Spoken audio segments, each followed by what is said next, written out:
اهلا بكم في فيديو جديد. النهارده معانا موبايل جديد من شركه انفينكس، هو الانفينكس نوت 16 برو. الموبايل ده جاي يغير فكره الناس عن انفينكس تماما، بس كل ده على الورق. المواصفات بتاعه الموبايل ده مرعبه، بس انا هنا عشان اقول لك الموبايل ده يستاهل فلوسك ولا مجرد منظره على الفاضي وشويه ارقام. انا معاكم كرولس جمال، ويلا بينا نعرف زتونه الموبايل ده. اول حاجه نبدا بيها التصميم والخامات. اول حاجه نبدا بالخامات.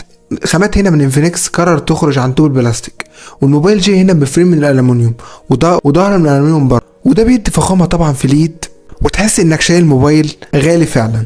وطبعا الموبايل هنا واخد تقييم طبعا انه مقاوم للميه والغبار ورذاذ الميه. بس الميزه هنا اللي هتاكل الجو هي الظهر هنا جنب الكاميرات في شاشه LED صغيره بتعرفك طبعا الساعه والجو وحاله الشاحن. طبعا ده حركه صايعه من شركه انفينكس بتميز الموبايل ده وتخليك تعرفه من وسط كذا موبايل. بس في عيب هنا ان وزن الموبايل هنا 201 جرام، يعني الموبايل هيكون تقيل شويه معاك وانت ماسكه، فهتحتاج وقت انك تتعود عليه. وبعد كده نيجي للشاشه.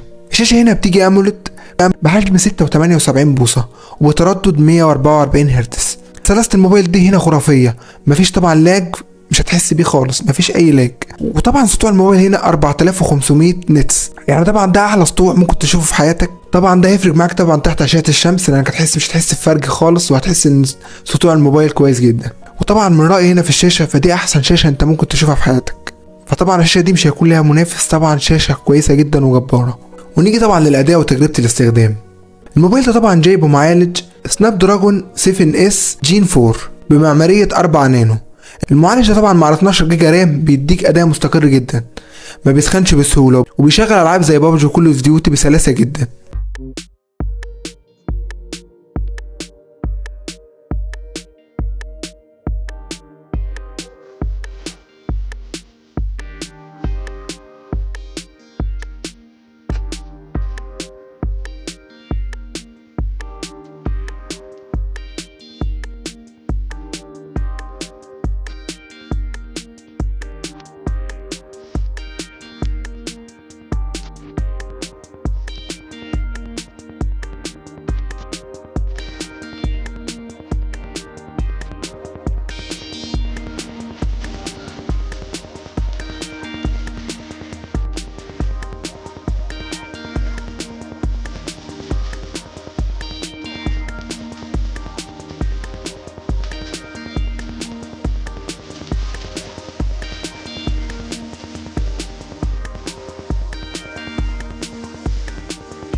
بس انا في حاجه طبعا استغربتها. انفينكس هنا حاطه ذاكره نوعها يو 2.2. الرقم ده طبعا قديم وبطيء شويه مقارنه طبعا بالمنافسين اللي بداوا طبعا يحطوا 3.1 وكمان بتوصل ل4 كمان. وطبعا ده معناه ان سرعه النقل هتكون بطيئه شويه، وطبعا ده هيفرق برضه في فتح الالعاب، هتكون بطيئه شويه. يمكن انت ما تحسش بالفرق، بس طبعا لان الذاكره دي بطيئه شويه فممكن تحس بفرق بسيط. وطبعا الموبايل هنا بيجي باحدث نظام مع اندرويد 16 طبعا مع واجهه انفينكس المعتاده، وطبعا الواجهه دي بقت انضف بكتير عن زمان. انفينكس هنا بتوعد المستخدمين ب3 سنين طبعا تحديثات اندرويد كبير، وطبعا ده هيخلي الموبايل يعيش معاك فتره طويله جدا من غير ما يقدم. نيجي بقى لنقطة البطارية طبعا والشحن. البطارية هنا هي بحجم 6500 ملي امبير، يعني انت لو استخدامك متوسط الموبايل ده هيقعد معاك يومين كمان او ممكن اكتر كمان. وطبعا مع شحن 90 واط بيشحن من 0 ل 100% في 41 دقيقة بس. ومش بس كده، الموبايل هنا بيدعم شحن لاسلكي 30 واط وشحن عكسي، يعني تقدر مثلا تشحن ساعتك او سماعاتك من ظهر الموبايل عادي. وطبعا في ميزه هنا انك مثلا لو بتشحن الموبايل وانت بتلعب، لو انت بتلعب العاب كتير، فطبعا الموبايل هنا هياخد كهربته من الشحن على طول ويحافظ لك على البطاريه من الحراره. فالميزه دي كويسه جدا، كويس ان هي موجوده في الموبايل. وبعد كده نيجي للكاميرات. الموبايل هنا بيجي بكاميرتين في الظهر. الكاميرا الاساسيه بتيجي ب 50 ميجا بكسل بفتحه عدسه اف 1.6 ومعاها طبعا مثبت بصري. وطبعا هنا الصور في الاضاءه القويه تفاصيلها طبعا كويسه جدا والوانها واقعيه جدا مع المثبت البصري اللي بيعمل شغل كبير مع التصوير. وطبعا هنا الفيديو هنا بيصور فيديو 4K وبيمنع الاهتزاز. وطبعا الكاميرا التانية هنا بتيجي ب 8 ميجا بكسل للتصوير الواسع.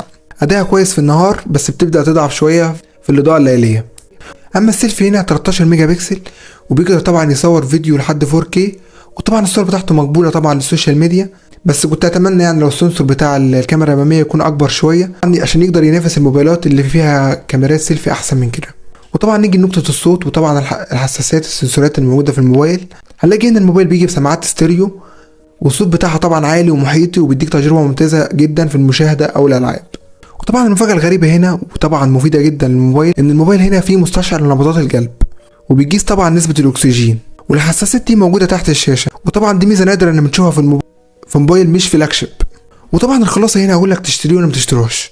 طيب من الاخر كده الانفينكس نوت 60 برو معمول لمين؟ الموبايل ده صفقه رباحه طبعا لو انت طبعا يهمك الشاشه لان هي جايه هنا بسطوع عالي وجودتها كويسه جدا، وعايز بطاريه تنسى معاها كمان انك تشحن الموبايل خالص، وعايز تصميم خاماته فخمه ومختلفه وبظهر طبعا روش جدا. وطبعا الموبايل مش مناسب لمين؟ الموبايل هنا مش مناسب للناس اللي بتحب تصور سيلفي وعايزه جوده احترافيه من السيلفي، فالموبايل ده هيكون بالنسبه لهم غير مرضي. وطبعا موضوع نوع الذاكره وكده وان هو فيه بطء شويه، فلو انت مش مناسب ليك ممكن ما تشتروش. وطبعا انا بالنسبه لي لو هقول لك رايي فالموبايل كباكج كويس جدا وطبعا مميز جدا بالذات بالظهر دوت، فعادي طبعا ليه شكله كويس جدا. وصراحه حي انفينكس على الموبايل دوت، موبايل محترم جدا جدا وطبعا يستاهل انه ينافس. وطبعا الموبايل لسه ما اتسعرش حاليا، ما فيهوش اي اسعار رسميه عنه لانه لسه ما نزلش طبعا، لكن طبعا اللي بيحكم المواصفات دي هي السعر. لو الموبايل ده اتسعر كويس جدا فطبعا هينافس جدا، وطبعا لو نزل في مصر والدول العربيه بسعره كويس طبعا هينافس جدا. وبس كده، دي كانت مراجعتنا الشامله عن انفينكس نوت 60 برو. طبعا قول لي رايك فيه في التعليقات وان انت ممكن تشتري الموبايل ده ولا لا. وما تنساش طبعا اللايك بتاعك والاشتراك في القناه، وطبعا عشان يوصلك فيديوهات الجديده. واشوفكم في فيديو جديد، مع السلامه.